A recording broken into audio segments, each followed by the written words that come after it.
Polling showing a major drop in support for former President Donald Trump in Iowa, yet no other single candidate is filling the void. In the latest Emerson College survey out this morning, 49% of likely caucus voters say Trump is their pick for 2024, down 13 points since May.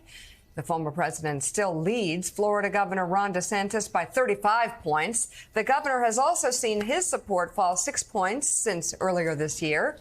South Carolina Senator Tim Scott, former UN Ambassador Nikki Haley, entrepreneur Vivek Ramaswamy, and North Dakota Governor Doug Burgum all have gained support since May, but they are still in single digits. And Trump's still in the lead in a huge way, Joe. Massive way. You look at the trends, it's not listen, a good one. I mean, again, Gene Robinson, we have to keep saying it because, well, it's true.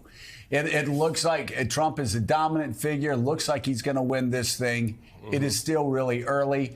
Again, John McCain at this point in 2007 was on his way out.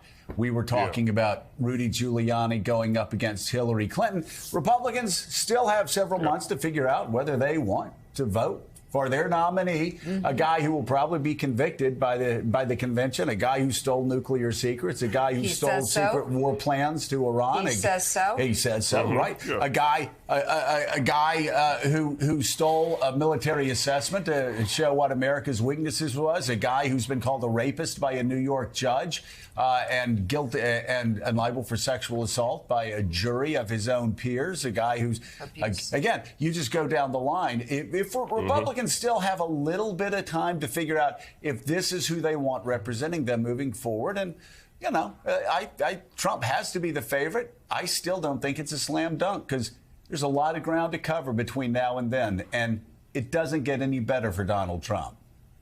No, it shouldn't get any better for him. At some point, he may be, the candidate, and people will be asked to vote for somebody who's actually at that moment on trial. Again, what does that do to his vote? It's unclear. So yes, it is definitely still early.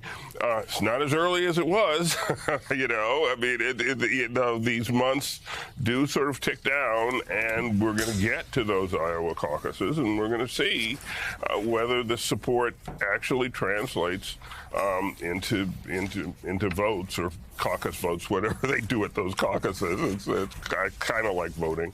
And look, Donald Trump is still the favorite, and you almost call him the prohibitive favorite to be the Republican candidate. But what I'm really interested in is DeSantis's fall, the rise slightly from the low single digits to the slightly higher single digits of people like Nikki Haley and Tim Scott, and what happens if one of them sort of vaults ahead of DeSantis and starts getting a serious look at the potential alternative to Trump?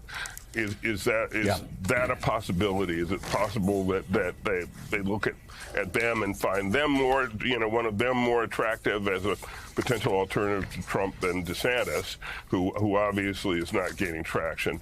So we'll see. But right now, where's the smart money going to go? It's going to go on Trump.